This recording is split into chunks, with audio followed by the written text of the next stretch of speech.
Okay, let's unpack this. Today, we're embarking on a deeply unsettling, yet critically important, deep dive. We're looking into one of the darkest chapters of World War II history, the Imperial Japanese Army's Unit 731. That's right. We're going to explore its horrific human experimentation, its biological warfare program, the chilling scientific methods they actually used, and the controversial post-WWII cover-up by the United States. A really complex aftermath. Our mission today is really to uncover the historical facts, maybe lay bare the scientific facade that allowed these atrocities, grasp the profound human cost, and try to understand the complex legacy of justice denied and, historical memory that still resonates today. And what's truly critical here, I think, is how the source material lets us do this. We've got scholarly articles, extensive trial testimonies, detailed historical analyses, and even first-hand accounts from a survivor. It allows us to piece together a comprehensive, agonizing picture. Our aim, really, is to help you understand the complexities, how such unimaginable horrors could even occur, how science could be so profoundly perverted, and what those lasting consequences were, both immediately and, frankly, for generations to come, for justice and historical understanding. Okay, let's begin right at the very beginning then. What exactly was Unit 731, and how did it come into being? Well, Unit 731 was essentially the central pillar of Japan's biological and chemical weapons development during World War II. Now, officially, it was presented very differently. To the world, and even to some within the military, it was just a Department for Public Health and Sanitation under the military. A cover story, basically. Exactly. Its true purpose, its chilling purpose, was far more sinister. It was a covert research division singularly focused on creating weapons of mass infection, and its headquarters were strategically located in Pingfang, which is an area near Harbin, deep within occupied Manchuria. So, hidden away. Precisely. This deceptive facade allowed it to operate with this veil of legitimacy, obscuring the horrific activities happening inside. So it wasn't just a unit, like you said, the core of something much larger, more sinister. Can you elaborate on that broader structure? Absolutely. The Japanese biological warfare enterprise was, yes, far more extensive than just Unit 731. It really comprised a network of distinct yet often collaborative entities. Unit 731, as we've established, was led by the infamous General Shiro Ishii. His focus was specifically on producing biological weapons designed for use against human populations. Right. And Ishii held this provocative and deeply unsettling vision. He actually regarded these biological agents as the weapons of the future, a chilling contrast to, conventional armaments. Wow. Parallel to Unit 731, and a crucial part of this broader enterprise, was Unit 100. Okay. Now, this unit was led by a veterinarian, Major Wakamatsu Yujiro, and its primary focus diverged slightly. It concentrated on plant and animal biological warfare. So Unit 100 explored the production and deployment of things like livestock and crop viruses, aiming to disrupt food supplies and agricultural economies. Hitting the infrastructure. Exactly. And while these two units, 731 and 100, generally operated independently with their distinct specializations, the sources confirm they would cooperate in experiments when their objectives aligned, or when it was deemed necessary to advance the overall biological warfare agenda. So they work together sometimes. Yes, and that collaboration really underscored the systemic nature of the program, rather than just isolated efforts. Okay, if Ishii envisioned these as the weapons of the future, Yeah. I mean, that suggests a massive, horrifying commitment.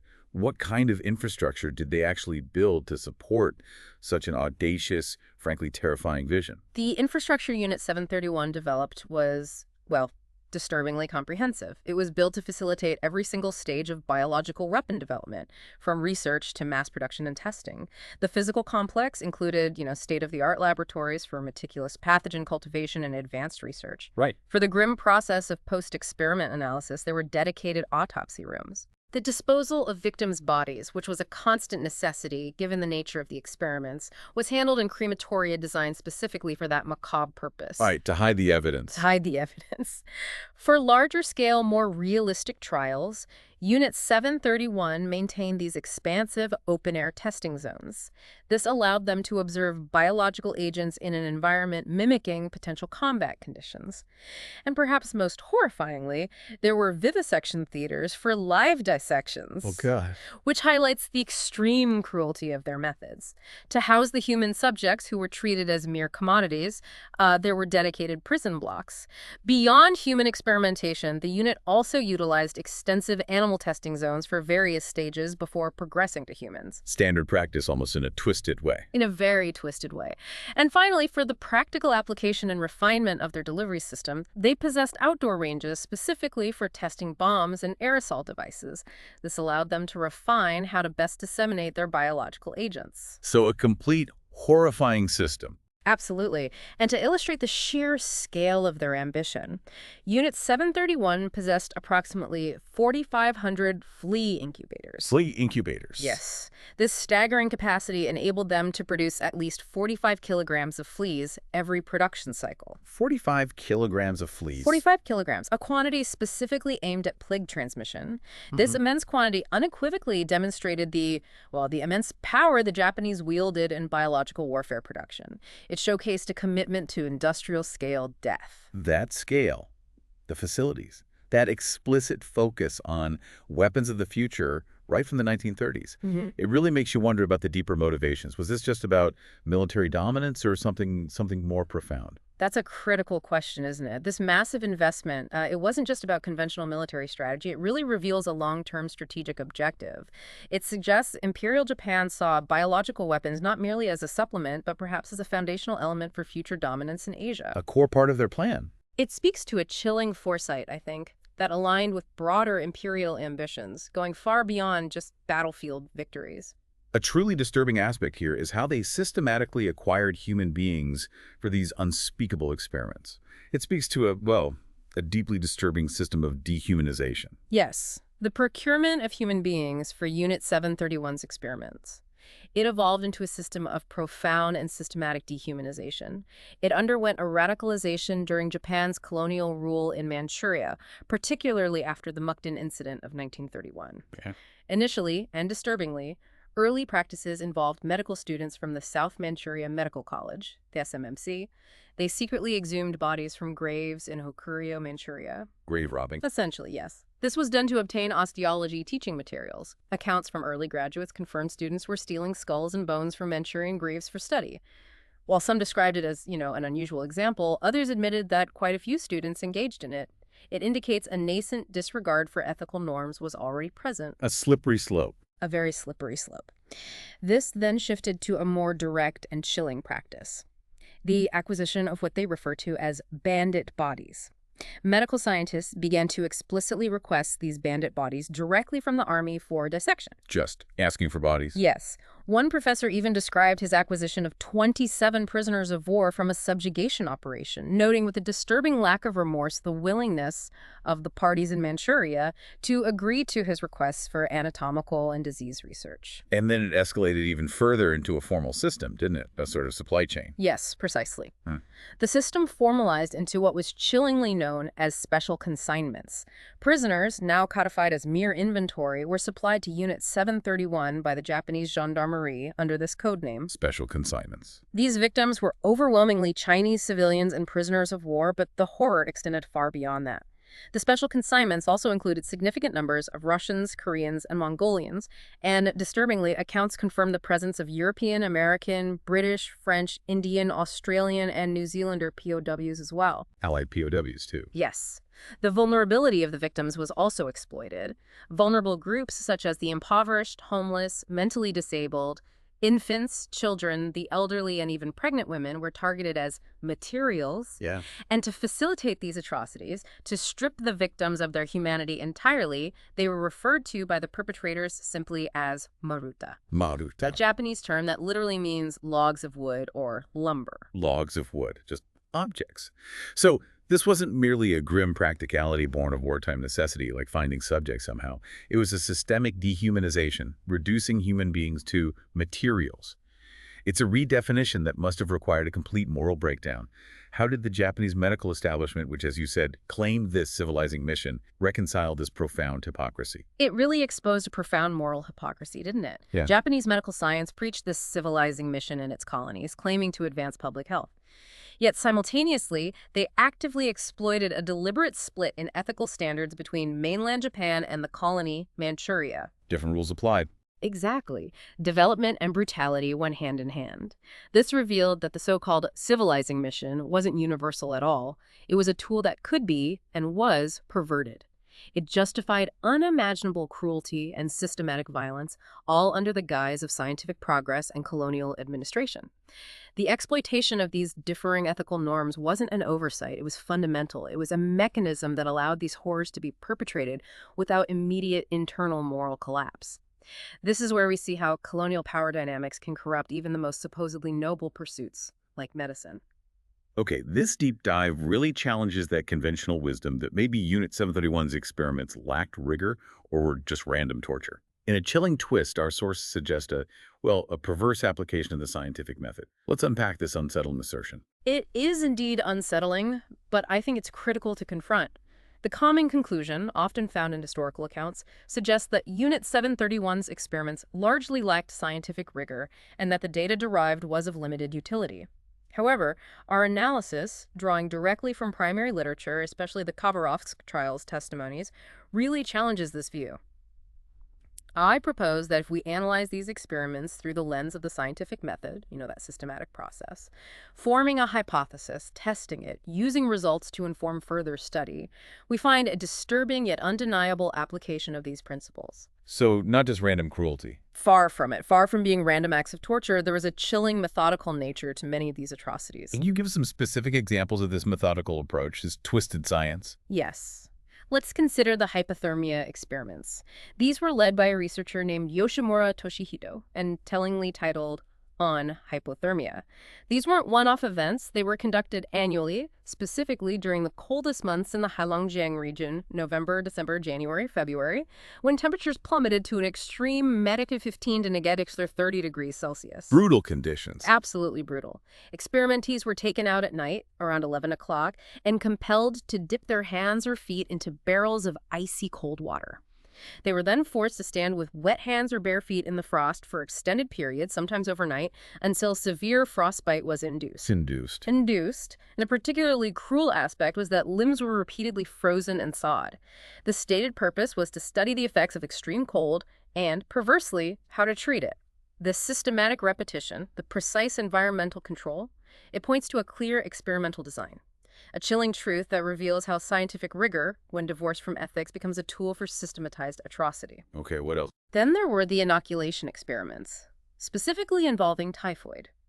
This involved a clear hypothesis that a certain threshold density of typhoid bacteria, inoculated into certain fruits, like melons and cantaloupes, could result in disease transmission to human subjects. A testable idea. A testable, horrible idea. The experimental design was strikingly scientific in its structure. It included both control arms, uncontaminated fruits, and treatment arms fruits deliberately contaminated with typhoid using a syringe. The information gathering and analysis phase was equally methodical. They tested the density of bacteria and meticulously monitored how much they multiplied within the food. The reported results, chillingly described as the entire group being infected, directly supported their initial hypothesis.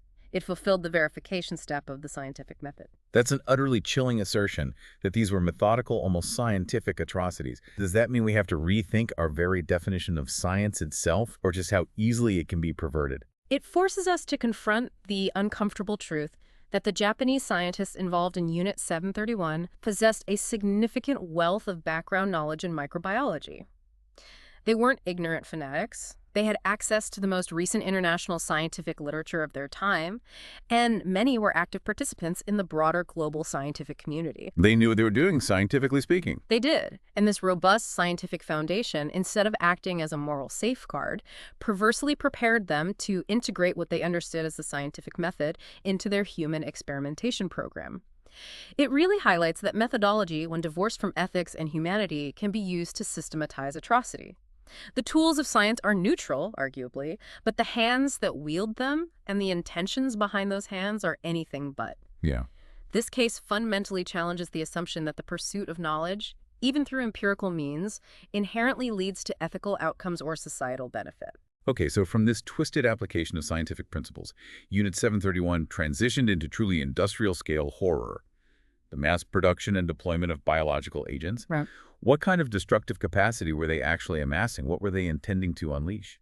The scale of pathogen production and vector breeding at Unit 731 was, well, staggering.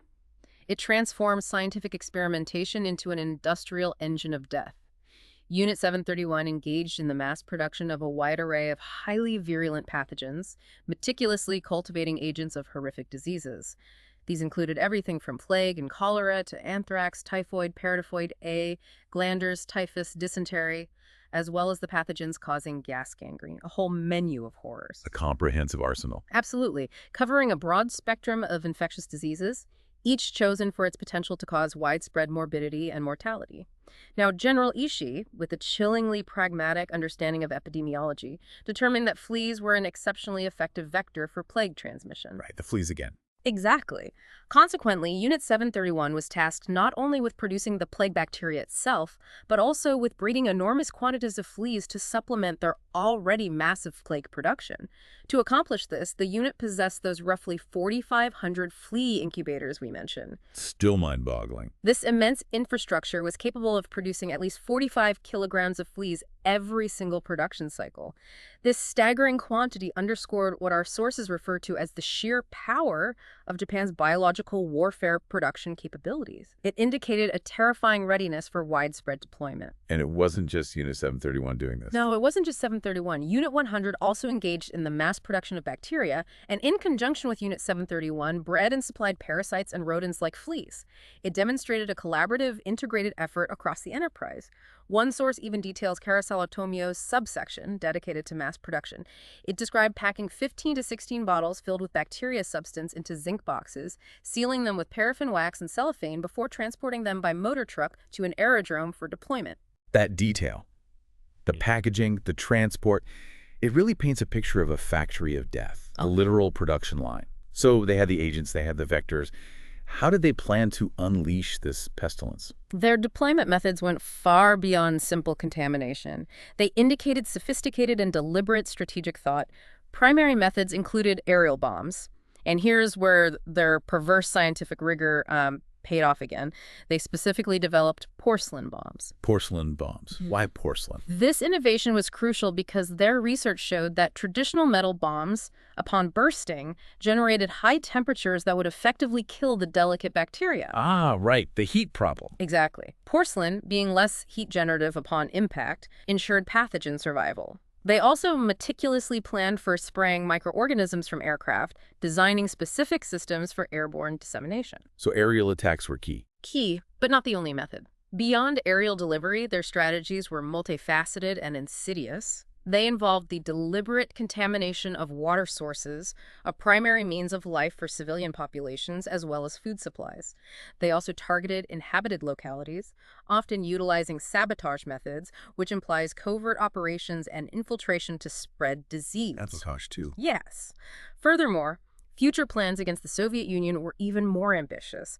They included employing biological weapons via aircraft and even infecting cattle with diseases like anthrax, glanders, and cattle plague in strategically important areas like North Khingan Province. This comprehensive approach underscores their intent to wage a multifaceted biological war, targeting not just human populations, but also the resources vital for sustaining them and military forces. It's terrifying. It is. And what a terrifying grain of discovery we find here, right? Specific choices, plague-infected fleas, porcelain bombs, multifaceted deployment methods. They reflect a unique, horrifyingly effective understanding of epidemiology, but used purely for offensive purposes. Okay, so this wasn't just theoretical lab work or abstract planning. The sources make it absolutely, undeniably clear that Unit 731's horrific creations were actually deployed in real-world missions, particularly in China. Let's delve into these documented biological attacks. Indeed, the evidence is chillingly clear. Unit 731 transitioned from experimentation to active biological warfare in China, carrying out several documented real-world missions. These weren't isolated incidents. They were part of a systematically planned program designed to test and optimize their weapons of pestilence. Okay, tell us about them. One of the earliest documented large-scale deployments was the 1940 field trial. This was actually a military expedition personally commanded by General Ishii himself. Ishii led it himself. Yes, a chilling testament to the high-level commitment to these atrocities. In this operation, Ishii's forces utilized both typhoid and cholera germs, alongside plague-infected fleas, deploying them against the Chinese army in central China. This marked a significant step from contained experiments to open warfare using biological agents. Wow, and there were others. Yes. Following this, the 1941 field trial further solidified their confidence. This operation also involved spraying microorganisms and proved capable of causing significant morbidity and mortality. A colonel who led this mission grimly concluded that a severe epidemic of plague was caused, indicating the effectiveness of their deployment. They saw it worked. They saw it worked. And General Ishiu reportedly highly praised this attack, reinforcing the systematic and approved nature of these biological warfare acts. These two trials, at the very least, demonstrated to Unit 731 that their methods of spraying microorganisms could cause substantial disease and death. That's a horrifying level of calculated malice. Did they use deception in any of these attacks? It seems like something they do. Absolutely. Perhaps one of the most deceptive and insidious attacks was the 1942 checking operation. This biological warfare attack specifically targeted Chinese prisoners of war in Nanking. Members of Unit 731's Scientific Research 1st Division painstakingly injected typhoid and paratyphoid into approximately 3,000 bread rolls. 3,000 bread rolls laced with disease. Exactly. These inoculated bread rolls were then delivered to Chinese POWs under the guise of a gift as Japanese soldiers were strategically retreating.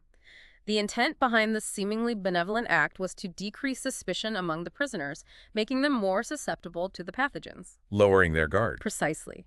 While experimentation had previously shown vegetables were ideal for pathogen spread, bread rolls were specifically chosen for this particular deceptive purpose, highlighting the calculated nature of their methods. Sickening. And a particularly cruel and cynical aspect of these operations was the post-attack data collection.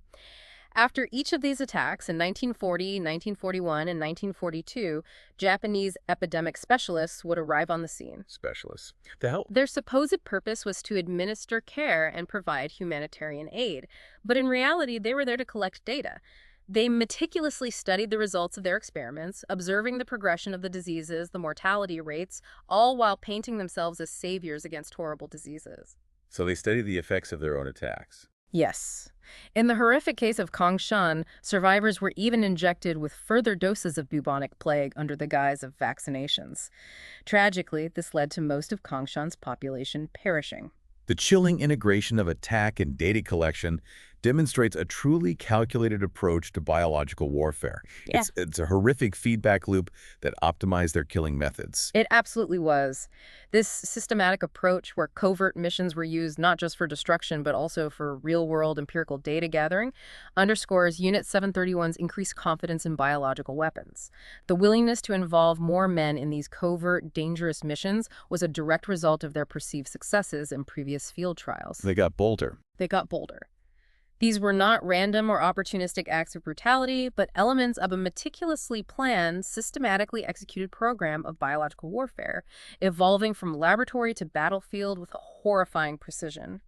An expert in military strategy or epidemiology would definitely check result here and confirm this dual function of caregiver and data collector as a highly cynical yet strategically rationalized approach to assessing the effectiveness of biological weapons in real-world scenarios. #tag micro recap. Okay, let's just take a breath here. We've journeyed through the horrifying genesis of Unit 731. We've witnessed the systemic dehumanization of its victims and observed the perverse application of the scientific method to atrocities like hypothermia and inoculation experiments. And then we confronted the shocking scale of their mass production of pathogens and vectors, like those plague fleas, leading directly to documented real-world biological attacks across China, where even epidemic specialists became tools for data collection. This initial half of our deep dive paints a really chilling picture of organized, state-sponsored violence that somehow masqueraded as scientific inquiry. Yeah, from the hidden facilities in Pingfang to the calculated use of deception, like those bread rolls, and the brutal collection of data from suffering populations. We see how Imperial Japan pursued this terrifying vision of biological warfare with meticulous, albeit morally bankrupt, precision. #tag the network of death factories and deep involvement. Now, a crucial point here, I think, is that Unit 731, as horrifying as it was, wasn't some isolated anomaly, was it? Our sources reveal it was just the largest node in an extensive interconnected network of these death factories stretching across Imperial Japan's occupied territories. That's absolutely right. What other facilities existed? And maybe more disturbingly, how deeply was the Japanese medical field itself implicated in this widespread atrocity? That's a critical point that truly broadens the scope of this horror.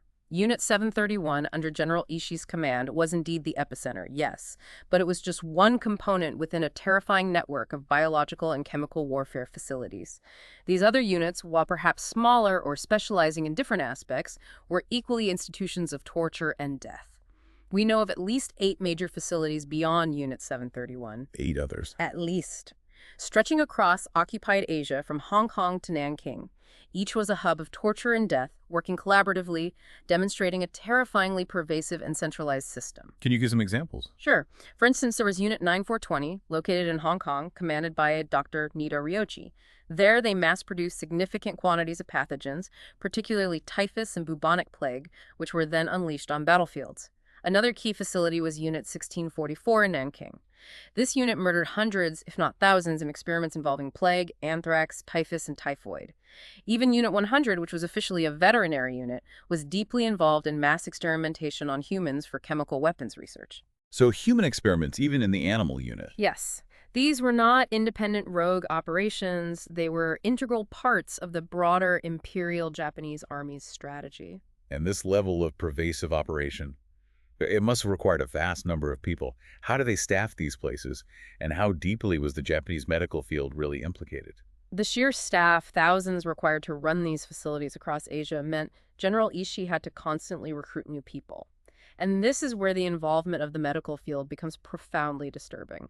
Ishii maintained strong ties at the Tokyo ARPA Medical School. He leveraged his influence to recruit hundreds of physicians and medical students to do rotations of research at Unit 731. Rotations, like it was normal training. Exactly. He even used his old position as a professor to conduct university tours, which shockingly included videos of the very dissections performed at Unit 731. Over 450,000 students, including members of the royal family, were apparently exposed to these horrifying images. Unbelievable. The unspoken reality in Japan at the time was that if you wanted to advance your career in the medical field, particularly in microbiology, a military job was often a prerequisite. And that frequently meant becoming part of Ishii's biowarfare empire. A career path through atrocity. Effectively, yes. Dr. Nito Ryochi, that key figure we mentioned from Unit 9420, later confessed just how widespread this involvement truly was. He stated that most microbiologists in Japan were connected in some way or another to these human experimentation programs.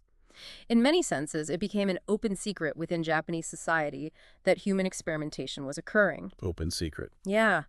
The casual publication of papers, such as those by Dr. Gotana Masaji, based on his research done at Unit 731, he referred to his test subjects as Manchurian monkeys or Taiwanese monkeys.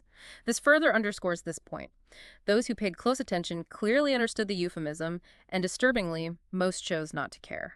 This level of integration, from recruitment in medical schools to published papers using coded language, it makes it clear this wasn't just some clandestine operation hidden away. It was interwoven into the fabric of Japanese society and its institutions. Exactly. It completely dismantles the common defense that such atrocities were the work of a rogue agent, or were unsanctioned by the government, or that the leadership was unaware. Unit 731 was fundamentally not that.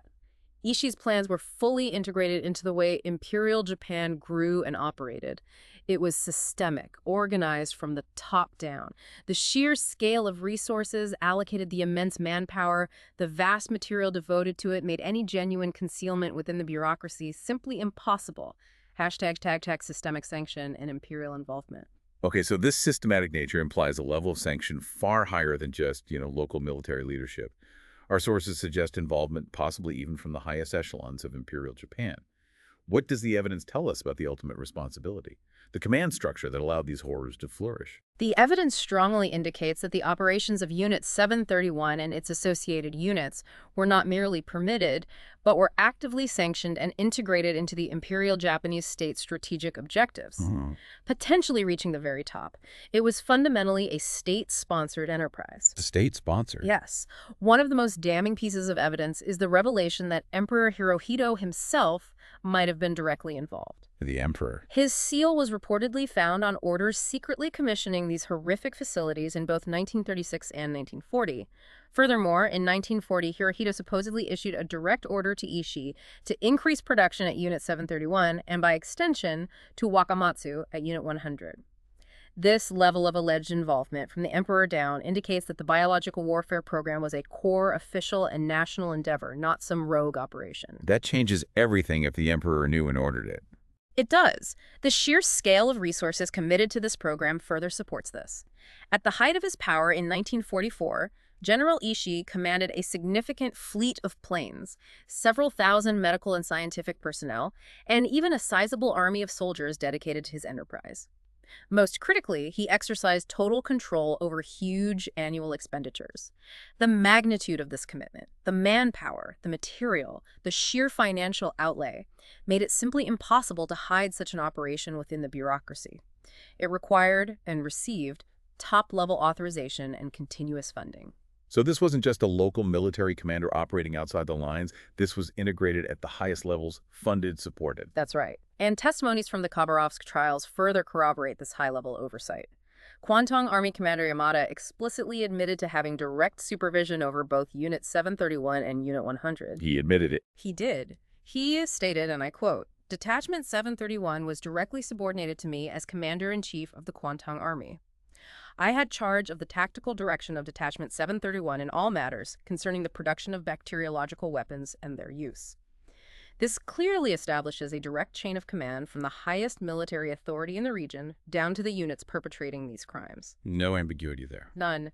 Similarly, Kajitsuka Ruji, who served as chief of the medical administration of the Kwantung Army from 1939 onward, regularly visited Unit 731. He was, quote, "fully informed about its activity, knew about the villainous crimes committed during the experiments in infecting people with germs, and approved these villainies."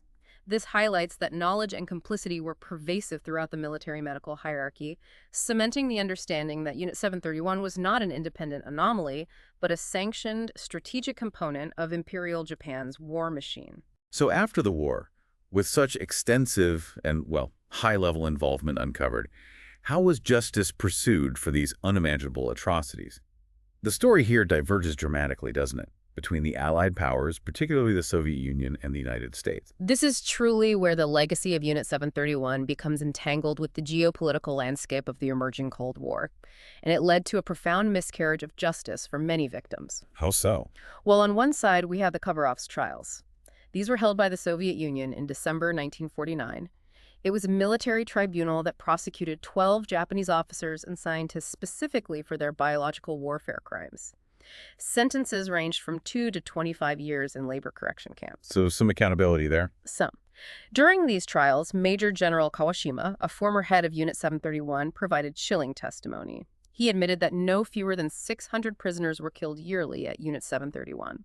While these proceedings represented a direct attempt at accountability, they were largely ignored in the West, often dismissed as mere Soviet propaganda. Which was probably part of the Soviet goal, right, to expose it. Yes, that was indeed one of the Soviet Union's intentions, to expose Japanese crimes and what they perceived as U.S. collusion.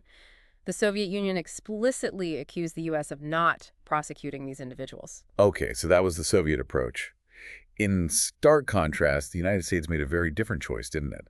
A much more controversial one. Yes, a stark contrast indeed. This was the United States' controversial decision to grant immunity. General Douglas MacArthur, as the supreme commander for the Allied powers in occupied Japan, authorized immunity arrangements for General Ishii and his team. Immunity for Ishii. Immunity. This extraordinary deal was struck in exchange for full disclosure of their biological warfare documentation, research data, and in-person briefings from the scientists themselves. This decision was formalized behind closed doors. It was never debated publicly. Why? What was the motivation? The primary motivation for the U.S. was clear. They desperately wanted to gain exclusive access to Japan's biological warfare research, specifically to prevent it from falling into Soviet hands during the burgeoning Cold War. The Cold War angle. Exactly. This arrangement has often been likened to Operation Paperclip of the East, drawing a direct parallel to the U.S. recruitment of Nazi scientists after the war. Right, getting their expertise, no matter the cost.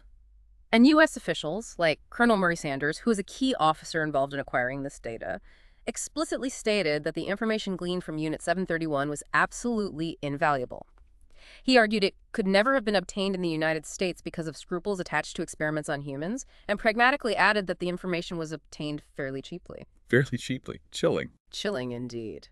MacArthur himself articulated the dilemma in a letter to the president, acknowledging that experiments on humans were known to and described by 3 Japanese and confirmed tacitly by Ishii. The U.S. effectively maintained an official position that any testimonies acquired by Soviet interrogation were either illegitimate or lacking sufficient evidence. This allowed them to proceed with their immunity deal. During interrogations, U.S. officials explicitly assured Ishii's team that the investigation was to obtain scientific and technical data and was not concerned with war crimes, and that all information obtained in this investigation would be held in intelligence channels and not used for war crimes programs. Basically promising them protection in exchange for data. This stance is dramatically different from how Nazi doctors were prosecuted at Nuremberg. Why the huge disparity? The comparison to the prosecution of Nazi doctors at the Nuremberg doctors' trial is indeed striking and important. There, 20 of the 23 charged individuals were medical doctors, and the prosecution successfully traced Nazi human experimentation through a clear military chain of command.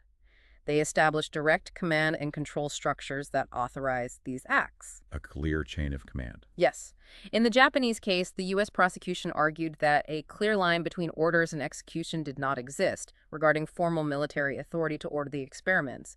They tried to differentiate it from the more centralized Nazi command. This perceived lack of formal military authority ultimately led to prosecutorial omission and subsequent immunity for Unit 731 members. So a legalistic argument, maybe. Possibly. Furthermore, the Yamashita Standard, that legal precedent establishing commander responsibility for subordinates' war crimes, was conspicuously not consistently or broadly applied to the high-ranking leadership of Unit 731. This was despite figures like Kwantung Army Commander Yamata openly admitting direct supervision. They just didn't apply it. It seems not, or not consistently. Some historical analysis also suggests that factors like, frankly, plain racism might have played an insidious role. Since the victims were predominantly Chinese, It mattered less. it's argued it made it easier to turn a blind eye to the crime compared to if the victims had been American POWs. That's awful. It is. Also, the robust advocacy of the Jewish community and the newly formed State of Israel played a crucial role in ensuring higher-ranking Nazi perpetrators did not receive similar leniency. That powerful victim advocacy was largely absent or less effective for Unit 731 victims. Right, who was speaking for them on that international stage. Exactly. It's also sobering to remember, though, that Nazi Germany, Britain, the United States, and the Soviet Union all had biological and chemical warfare programs. Unit 731 is often the prime example of these evils, but it wasn't the sole instance of such research globally during this period. A broader, darker context. Yes. But the stark symmetry and the nature of the atrocities between Japan and Germany, yet the profound asymmetry in justice, it really forces us to derive differently our understanding of international justice, its perceived universality, and its susceptibility to geopolitical expediency and historical context. ## mega recap. Okay, let's pull back for a moment. We really navigated the dark world of Unit 731, Yeah. from its origins as this covert biological warfare research facility to its systematic dehumanization of victims, chillingly referred to as maruta, logs of wood. We explored how a perverted scientific method was applied to atrocities like the hypothermia and inoculation experiments, leading to the industrial-scale mass production of deadly pathogens and those documented biological attacks across China. Yeah, and then we delved into the extensive network of these death factories, Units 100, 9420, 1644, and the deep, pervasive involvement of the Japanese medical and military establishment, with evidence even suggesting potential sanction from the emperor himself. Right. And finally, we arrived at that pivotal moment after World War II. The Soviet Union pursuing some justice at the Khabarovsk trials, standing in stark contrast to the United States' controversial decision to grant immunity to Unit 731 scientists in exchange for their research. A choice clearly driven by Cold War strategic interests. That trade-off, prioritizing intelligence over accountability, it left an indelible mark on historical memory and international relations, didn't it? Absolutely. Raising profound questions about the nature of justice and the cost of expediency. Okay, to help everyone listening solidify these critical insights, let's quickly run through some of the core elements we've discussed, sort of like flashcards. Good idea. So we covered Unit 731 itself, the covert Japanese biological chemical warfare research unit, headquartered in Pingfang, Manchuria, led by Surgeon General Shiro Ishii, who championed biological weapons as weapons of the future. And Unit 100, the veterinary unit under Major Wakamatsu Yujiro, focused on plant animal BW.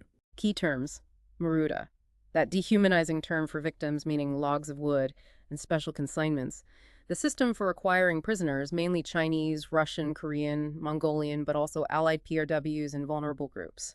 In terms of the twisted science, remember the application of the hypothetico-deductive model or scientific method in atrocities like the hypothermia experiments by Yoshimura Toshihito and the chilling inoculation experiments using contaminated fruits. For their arsenal, the effectiveness of plague-infected fleas mass-produced in those 4,500 incubators, producing 45 kilograms per cycle, and the innovation of porcelain bombs developed by Ishii's detachment for effective pathogen delivery, avoiding heat. Plus the documented attacks in China in 1940, 1941, and 1942 using typhoid, cholera, plague, anthrax, including deceptive bread roll attacks and water contamination. The broader network included facilities like Unit 9420 in Hong Kong, typhus plague, and Unit 1644 in Nanking, plague, anthrax, typhus, typhoid. And the aftermath, the Khabarovsk trials, where the Soviets prosecuted 12 individuals, contrasted with General Douglas MacArthur's authorization of immunity for Unit 731 scientists. Remember Colonel Murray Sanders calling the data absolutely invaluable and the term Operation Paperclip of the East? We also touched on the ongoing Japanese textbook controversies and the selective application of the Yamashita standard on commander responsibility. And finally, the broader ideological concepts of Lebensraum and the Greater East Asia co-prosperity sphere, revealing shared imperial ambitions between Japan and Nazi Germany. Okay, one of the most intensely debated and frankly ethically fraught aspects of the Unit 731 narrative is the actual value of the scientific data obtained through these unspeakable experiments. What do our sources reveal about this really contentious trade-off? Was it worth the moral price? This is truly a morally complex question, isn't it? And our sources present starkly conflicting views on the actual utility of the data. It highlights a deep divide between perceived strategic gain and ethical revulsion. Okay, what's the argument for it being valuable? Well, on one side, we have the arguments for utility, primarily voiced by U.S. officials involved in the post-war acquisition of this information. Most notably, Colonel Murray Sanders stated unequivocally that the information gleaned from Unit 731 was absolutely invaluable. He went further, asserting that it could never have been obtained in the United States because of scruples attached to experiments on humans, and in that chillingly pragmatic assessment, added that it was obtained fairly cheaply. This perspective suggests a clear, pragmatic, strategic benefit was derived, justifying the moral compromise in the eyes of some U.S. officials at the time. So, a hard-nosed utilitarian argument for what they gained. But what's the counter-argument? Was it really that valuable? Conversely, a strong counter-argument comes from many historians and commentators who contend that the data was of limited utility or even outright useless. Some are very blunt about it. They assert things like, virtually all the research was exactly what you'd expect from scientists whose methods included vivisection of human beings. Horseshit. That's a direct quote from one source. Wow, blunt indeed. Critics argue that there was no great leap in the understanding of disease attributable to Unit 731's work, and that much of it was just gratuitous torture disguised as medical research, concluding that none of the data they acquired could be used in any practical way. So torture masked as science, yielding nothing useful. That's the argument. And to illustrate this purported pointlessness, specific examples from the experiments are profoundly disturbing. They included things like replacing human blood with seawater, excising lungs, stomachs, and livers from live prisoners, interrupting blood flow from heart arteries just to determine the exact time of death, and drilling holes in craniums to insert scalpels directly into the brain. Horrific acts. For what purpose? The stated intent for these horrific acts was, quote, to determine what, if anything, medically useful could be discovered. The very phrasing, what, if anything, suggests an inherent doubt, even among the perpetrators, about the scientific validity or practical utility of these extreme, sadistic experiments. Many of these experiments seem designed to cause maximum pain and death rather than yield genuinely new scientific insights that couldn't be obtained through ethical means. So the perceived gain of knowledge is highly debatable then. It could easily have just been a rationalization for what was fundamentally an ethical compromise. It raises a deep question about what constitutes valuable knowledge in the first place. It does. And if the data, as many argue, was indeed of limited scientific utility, how might this reframe or check result our understanding of the U.S.'s primary motivation for granting immunity? Right. Was it really for invaluable scientific data? Or were other, perhaps more geopolitical factors primarily at play? For example, simply preventing the biological warfare information, whatever its quality, from falling into Soviet hands could have been the paramount concern in the burgeoning Cold War. This alternative perspective suggests that the strategic imperative to control information and deny it to a rival might have superseded a genuine belief in the scientific value of the horrific experiments. Just keeping it out of Soviet hands. Potentially. And this also forces us to consider how a bioethicist would reflect on principles like informed consent and research integrity when confronted with research derived from such abhorrent practices. It fundamentally challenges the notion that any acquisition of knowledge, no matter how it's obtained, is inherently valuable or contributes to human progress. Decades after the war, the wounds inflicted by Unit 731 remain raw, don't they? Particularly in how Japan has, or maybe hasn't, fully confronted its past. What does the historical record reveal about their official acknowledgement of these atrocities? The official stance of the Japanese government regarding Unit 731 for many, many decades following World War II was one of pervasive denial, just outright denial. Formal acknowledgement of its horrific program only began to emerge publicly in the 1980s and more fully perhaps in the 2000s. That's a significant delay that has deeply impacted historical memory. Decades of silence. Decades. This prolonged denial has made Unit 731 a central and contentious point in ongoing Japanese history textbook controversies, alongside other critical wartime atrocities like the Nanjing Massacre and the issue of comfort women. Ultranationalist factions within Japan consistently seek to whitewash or downplay these historical events, directly contributing to historical revisionism. Can you give us a concrete example of this historical revisionism, how it played out? Yes. As a striking illustrative example of this struggle, the Japanese historian Ie Nagasaburo was explicitly instructed by the government to eliminate information and references to Unit 731 from his textbooks. This was despite his claims being corroborated by other respected scholars. They told him to take it out. Yes. Now, his legal actions initially compelled the government to allow the publication of his textbooks detailing Japanese war crimes. But the Japanese Supreme Court tragically overturned this decision in 1993. This ruling affirmed the government's authority to compel the removal of unsettling specifics concerning Japanese invasions and atrocities. So the government won, basically. In that instance, yes. This suppression of historical truth within national education continues to foster limited public awareness within Japan, which in turn contributes to persistent diplomatic strain, particularly with China.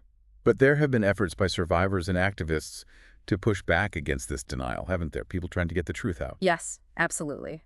There are crucial contrasting narratives and dedicated efforts by survivors and activists to uncover and disseminate the truth. Chinese memorial sites in Harbin, at the former headquarters of Unit 731, stand as powerful and enduring reminders of the atrocities. Physical reminders. Yes. And beyond monuments, the testimonies of survivors are crucial, like the challenging experience of the Japanese survivor Shimizu. He kept his past hidden for over 70 years, didn't even tell his wife or daughters. Now, at 94, he has bravely chosen to speak out, recently returning to China to apologize in person. That takes immense courage. Immense, but this courageous act has come at a cost.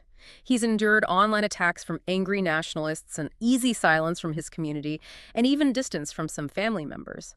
Local Japanese governments often tend to align themselves with the central government, making them hesitant to acknowledge Japan's role. Still facing backlash today. Yes, but there was a turning point.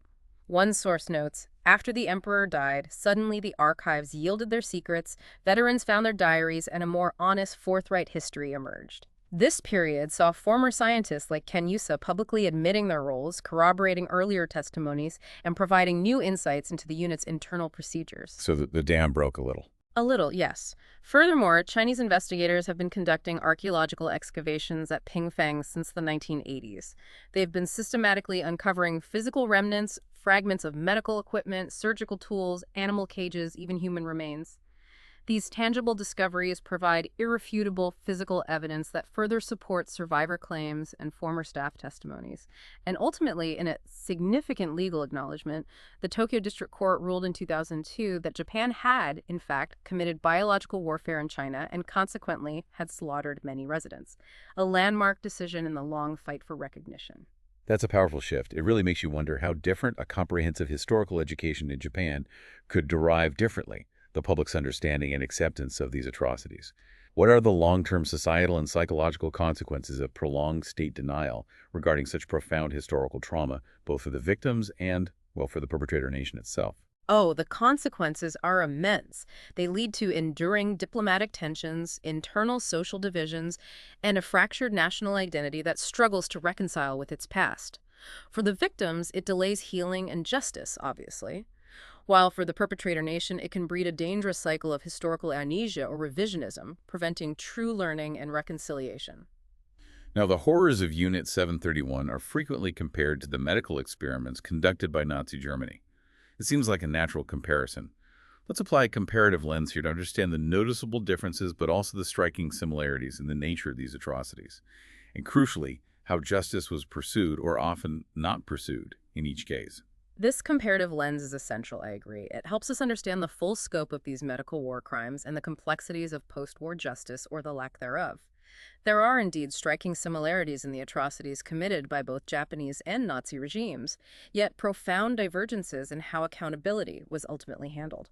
Okay, let's start with the similarities in the crimes themselves. While both the Japanese and Nazi regimes committed horrific human experimentation, displaying a shocking disregard for human life and dignity, the types of experiments were chillingly parallel. We see vivisection, deliberate disease injections using pathogens like plague, anthrax, typhus, gas gangrene-controlled dehydration, hypobaric pressure chamber testing, organ procurement from living subjects, amputations, freezing experiments. The list goes on. A horrifying mirror image in some ways. In some ways, yes. And in both contexts, the perpetrators utterly dehumanize their victims, referring to them as experimental materials or useless eaters, stripping them of their humanity to justify the unspeakable acts. So horrifying symmetry in the crimes themselves. But how did the paths to justice diverge so dramatically after the war? They diverged completely, starkly.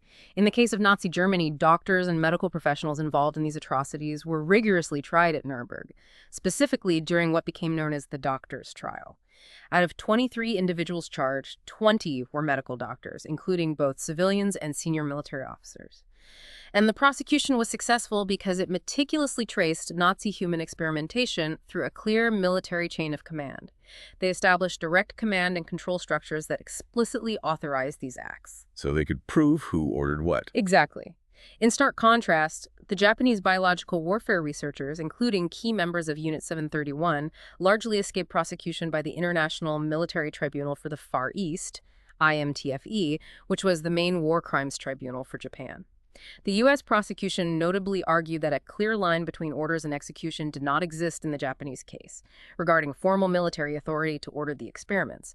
They tried to differentiate it from the more centralized Nazi command structure. Convenient argument. Well, this perceived lack of formal military authority made it exceedingly difficult, or perhaps provided a justification, to not develop a strong prosecutable case against the biological warfare activities of the Imperial Japanese Army.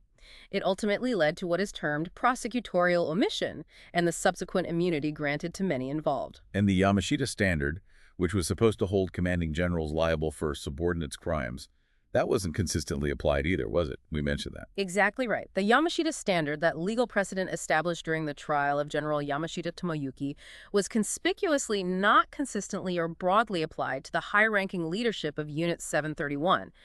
And this was despite figures like Kwantung Army Commander Yamada openly admitting direct supervision of Units 731 and 100 in his own testimony at Khabarovsk. They had the admission, but didn't apply the standard. It appears that way. This selective application of justice is a profound point of contention.